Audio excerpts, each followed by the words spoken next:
Kalau dalam urutan hidupnya manusia, daya ini tidak sekaligus ada, memang pelan-pelan. Biasanya yang muncul duluan yang bahimiah tadi, karakter kehewanan sebenarnya, kematerian. Bayi itu kan urusannya ya dengan pertumbuhannya, makan, minum, nyari seneng, nyari enak. Jadi itu level-level awal yang pertama kali tampil. Terus baru level kedua, level karakter kebinatangan. Karakter untuk bergerak, menginginkan sesuatu, mempertahankan diri, ingin meraih sesuatu. Ada senengnya, ada sedihnya, ada ambisiusnya, ada patah hatinya. Itu level kedua. Baru level ketiga muncul natiko. Ini kalau akalnya sudah sempurna. Agama menyebutnya sudah mumayyiz. Jadi munculnya step by step. Tidak langsung begitu bayi langsung pinter, bijaksana, jadi filosof. Ya pelan-pelan. Harusnya di usia-usia kita sudah mulai menapak anatiko lebih dalam. Kalau level kita kok masih sibuk di karakter kematerian, kita masih tidak ada bedanya sama bayi. Yo, ayo introspeksi. Kira-kira mental kita ini mental level bayi apa level ABG? Kalau ABG kan level kayak kebinatangan itu kan sedang hangat-hangatnya. Nah, nyari seneng saja itu biasanya level kedua. Nyari enak saja itu biasanya level pertama. Jadi hidup kita biasanya mana yang dominan? Yang pertama, yang kedua, apa yang ketiga? Cirinya kita sudah nyampe natikoh, katanya Ibnu Miskaweh, sudah punya rasa malu enggak kita? Kalau sudah punya rasa malu, disitulah dimulai pendidikan akhlak. Duwe isin. Kok sampai tua orang duwe isin, berarti belum balik. Ya. Yo jangan dimarahi, berarti kan tokoh-tokoh kita kok korupsi besar-besaran, enggak punya malu ya dia. Oh kasihan dia belum balik berarti. Karena kalau dia sudah balik, sudah punya rasa malu. Semakin orang besar harusnya dia rasa malunya semakin besar. Bukan kemaluannya loh ya, rasa malunya. Jadi semakin besar. Semakin orang duwe isin berarti dia semakin belum dewasa. Jadi adikmu besok, anakmu besok kalau sudah ngerti malu, saatnya pendidikan akhlak. Berarti dia sudah bisa membedakan mana baik, mana buruk, mana pantas, mana tidak pantas. Saatnya dididik akhlak. Karena parameternya rasa malu. Makanya Nabi bilang, kalau kamu tidak malu, lakukan apapun yang kamu inginkan. Terus sekarang manusia ideal. Cirinya manusia yang sudah paripurna akhlaknya itu biasanya syaratnya ini. Asyauq ila ma'arif wal ulum. Rindu pada ilmu pengetahuan. Kalian punya potensi jadi manusia ideal menurut Ibnu Miskaweh kalau punya kerinduan pada ilmu. Berarti jiwamu haus untuk penyempurnaan. Tapi kalau sama ilmu berat, latihanlah cinta sama ilmu. Bukan kok terus ditinggal. Oh berarti belajar bukan bakat saya Pak. Enggak. Saya enggak bakat Pak belajar itu. Harus dibiasakan untuk suka belajar.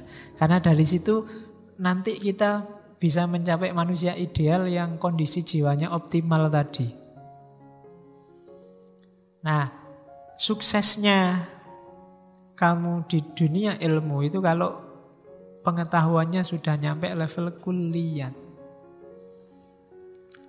Makanya kamu kalau di kampus kan kuliah namanya. Itu harusnya sampai level kamu menyempurnakan pengetahuanmu. Jadi level kuliah itu kamu punya wawasanmu lengkap tentang hal-hal yang umum dan general. Sehingga untuk hal-hal kecil kamu bisa langsung memutuskan. Karena yang umum besar-besar kamu sudah tahu. Itu namanya kuliah. Ada problem apapun akan selesai karena pengetahuanmu levelnya kuliah, tidak juz'iyat. Tapi saya sudah kuliah bertahun-tahun kok pengetahuan saya masih terpotong-potong, Pak, belum kuliah. Ya berarti belajarnya nggak nyampe. Belajar terus sampai ke level kuliah. Ya kuliah statusnya aja. Atau kalau malu jangan disebut kuliah, juz'iyah. Ya, berangkat kemana pagi-pagi mau juz'iyah? Belajar sepotong-sepotong ilmu karena ilmu kita nggak nyampe. Ya, kuliah itu universalitas, hal-hal universal. Makanya orang makrifat itu orang yang terbuka tentang hakikat universal alam semesta. Oh, ternyata hidup itu rahasianya cuma ini tuh. Jangan diartikan orang makrifat ngerti hal detail paling kecil hidupmu, enggak. Dia ngerti hal-hal kuliah. Kalau sudah ngerti yang kuliah, yang juz'iyat itu masuk dalam skema kuliah. Sehingga kamu memahaminya lebih gampang. Lebih cepat. Karena kamu sudah tahu hakikat rahasianya. Itu makanya pengetahuan disuruh nyampe level kuliah. Untuk sampai ke kuliah syaratnya 2. Tafakkur sama tadabbur. Jadi tafakkur itu bersatu dengan akal, tadabbur itu bersatu dengan alam. Tafakkur itu membaca mikrokosmos dirimu sendiri, tadabbur itu membaca makrokosmos alam semesta. Ya di situ pakai terjemahan kontemplasi. Jadi 2 hal, pahami dirimu dan pahami alam semesta di sekelilingmu. Dari situ kita akan nyampe pada kulliyat. Orang yang nyampe kulliyat inilah yang punya status namanya aliman taman.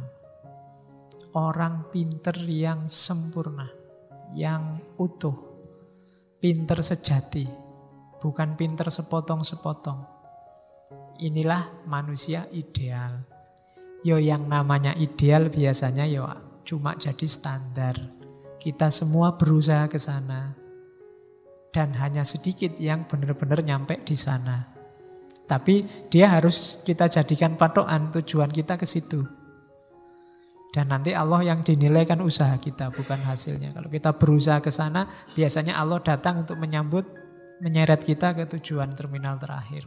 Jadi patokannya kesempurnaan jiwa ada di manusia ideal. Manusia ideal itu syaratnya adalah orang yang cinta ilmu. Cirinya cinta ilmu, dia punya pengetahuan kuliah. Dari mana datangnya pengetahuan kuliah? Tafakkur dan tadabbur. Oke, terus. Nah, kalau sudah jadi manusia ideal, bangunlah relasi dengan sesamamu, dengan lingkungan sekelilingmu. Cuma pakai relasi yang paling agung dalam hidup manusia, relasinya namanya relasi cinta. Cinta pun jangan tanggung-tanggung, jangan cuma cinta manusiawi nanggung, cinta ilahi. Cinta manusiawi itu juz'iyat, cinta ilahi yang kulliyat. Kalau dalam dirimu ada kualitas cinta ilahi, pasti kamu cinta semua di bawahnya. Tapi tidak kalau kamu memulainya dari cinta manusiawi. Kalau cinta manusiawi itu biasanya perlu usaha dulu untuk sampai cinta ilahi. Kalau kamu sudah nyampe makom cinta ilahi, yang di bawahmu pasti kamu cintai semua. Yang di bawah naungan ketuhanan. Makanya kalau kamu masih cinta dunia, masih cinta lawan jenis, masih cinta kesuksesan, ya masih juz'iyat cintanya. Itu ada kalimatnya Ibnu Miskaweh. Ada cinta yang dasarnya kenikmatan, cuma nyari senang. Kesenangan sesaat. 1 jam 50.000. Iya. Lu aku diceritani begitu ada hotel-hotel melati tertentu itu jam-jaman sak jam 50.000. Lah kok murah. Ya. Padahal itu cuma istirahat sebentar. Mbok kalau istirahat sebentar di masjid aja kan boleh. Gratis, tidak bayar. Kalau dasarnya kenikmatan, melekatnya cepat, hilangnya cepat. Jadi cepat loh itu, paling berapa menit kan kamu sudah. Pengennya kemerungsung kayak ya, tapi cepat selesai. Jadi itu dasarnya kenikmatan. Ya enggak cuma itu ya, kenikmatan makan, kenikmatan itu. Kalau pas lagi lapar kan kayak ya, semua mau dimakan. Begitu makan sudah kenyang ya sudah selesai, cepat. Jadi hati-hati kalau kamu punya pacar, dasarnya apa kamu cinta aku. Kalau nyari kenikmatan ya cepat itu nanti datangnya dan cepat perginya. Atau kebaikan. Nggak, aku suka kamu karena kebaikan. Nah itu melekatnya cepat. Dan hilangnya juga lama. Jadi dasarnya kebaikan. Karena kebaikan itu kan tadi khair, kualifikasi jiwa.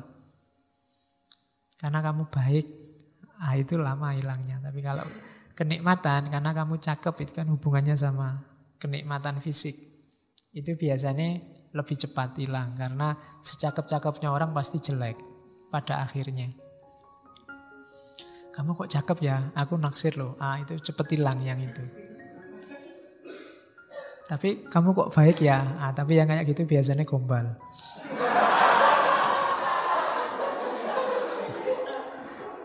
Aslinya yo nyari fisik. Tapi yang memang kebaikan, benar-benar karena kebaikan itu biasanya lebih tahan lama. Ada yang kemanfaatan. Kalau dasarnya kemanfaatan, melekatnya lama, hilangnya cepat. Kamu suka karena temanmu ini punya motor dan kamu bisa memanfaatkan pinjam motornya. Nah, itu lama kamu bisa lekat sama dia. Kalau sudah lama-lama baru kamu tersentuh oleh temanmu itu. Tapi hilangnya cepat. Begitu motornya dijual ya sudah. Karena yang kamu ambil manfaat sudah hilang. Jadi kenapa kamu suka temanmu itu? Senang saya Pak, kalau ujian bisa nyontek. Begitu temanmu gak asik contekan ya sudah putus. Hilangnya cepat dan nyambungnya lama. Atau cinta yang dasarnya semua kebaikan. Nah itu berarti ya lekat sekali dan pudarnya lama. Cuma 4 hal ini levelnya cinta manusiawi, duniawi.